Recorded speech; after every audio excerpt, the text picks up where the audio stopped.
Sometimes you can't make it up in politics. Turns out the Secretary of State of the United States used a personal email account for official sensitive business for 4 years. That's what the New York Times is reporting this morning about Hillary Clinton, that she did not have a government email address for her entire tenure.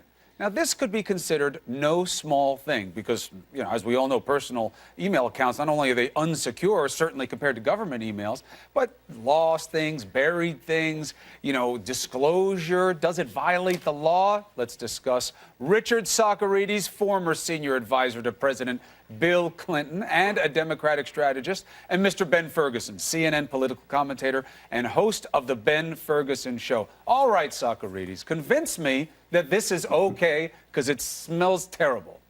Well, I think we have to remember that what the story really is about is whether or not she used the right email account, right? Mm-hmm. And I think that we don't know exactly what happened. But, well, first of all, the real thing that this raises for me is how hard it is going to be able to talk about real issues if she decides to run for president. Because here we are, the story, New York Times has this as breaking news. The press has lost all sense of proportion. I got an email account, I got an email message, an alert on my phone last night.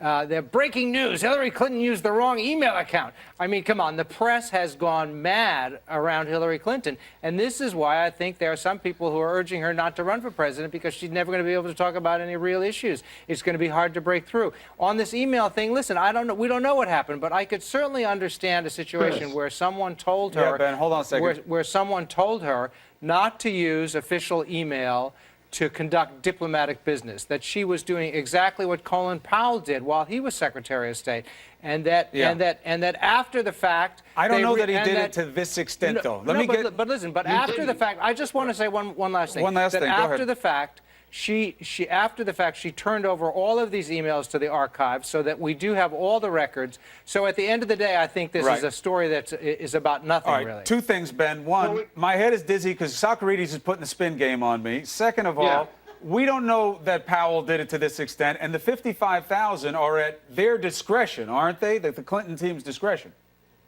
Right. First of all, she didn't turn over every email, and they didn't even claim that. They said they got a bunch of emails and they turned some over. So let's not rewrite history here. The other thing is everyone knows when you get a new job, you get what? The first thing come and set up is your email account. So let's not act like this was some sort of accident. This was done on purpose. Why? This was a decision made by Hillary Clinton to choose to not have a State Department email address because there's obviously emails she didn't want us to see. And if she did play by the rules, which, by the way, the government rules say that you're supposed to have an email address at the government, especially in a high-ranking position, not only for National Archives, but also for national security purposes because of hacking. And I guarantee you Hillary Clinton's private email address did not have the protections that a State Department government official's email would have. So this could easily be considered a national security issue as well. But why did she ultimately choose to do this?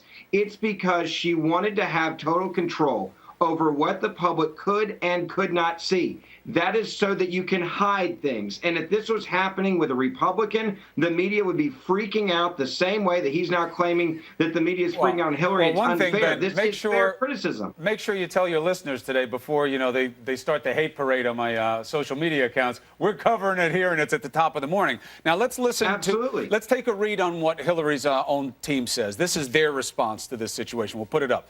Hillary Clinton complied with the letter and spirit of the rules, had every expectation emails to other officials would be retained. First of all, Richard, this means that the White House had to know, right? Because every time they tried to contact Hillary Clinton, it would be on personal email. And that's one of their points. Their point is what was that email address? Do you know? Did you use it? You're a Clintonista. No, I suspect that she wasn't sending mail. Well, she definitely was not sending mail out of emails. But during this period, any emails? Did you ever get any emails? I have gotten emails from Bill Clinton, but I have never gotten an email from Hillary Clinton because I don't think she sends a lot of emails. I don't think she actually really spends a lot. 55,000. Well, but you know how many emails you send in a day.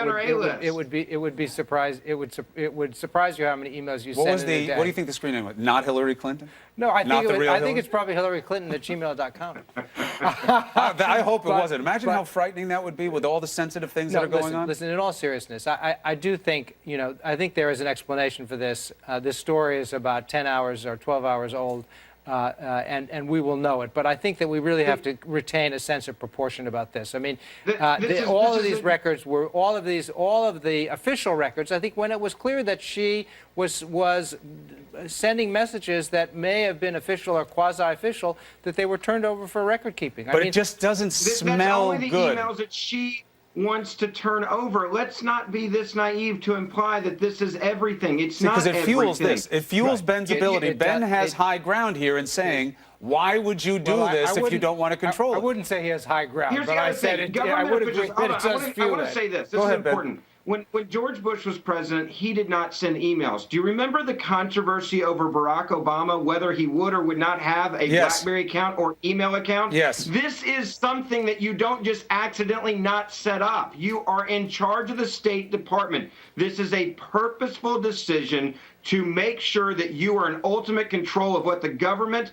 and or what other people may find out about your legacy. And she ran for president before. She's not an idiot. She knew this was going to come up, and she said it's worth the risk to hide the information. If it were such a big deal, though, this is my head on the other side of it.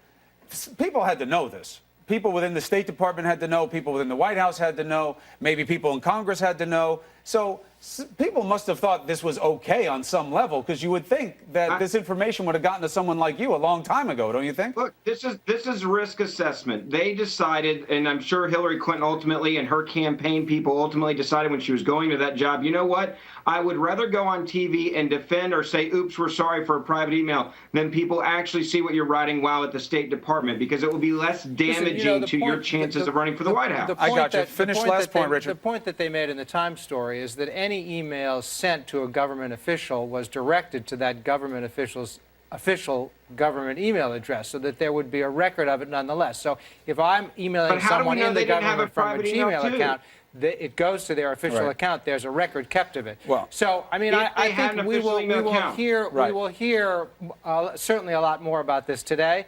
But I think that we have to remember proportionality. That what this campaign has really got to be about, if she decides to run, is how we can help America and get America moving again. Chris, and that this kind of discussion will not help us. I got you, Ben Ferguson. We'll be listening to what you say and others say about it today. We'll have you back to talk about it if you want. Ben Ferguson, Richard Socarides. We know one thing for sure. Perception is reality in politics. You got Jeb Bush, who immediately came out and said transparency matters.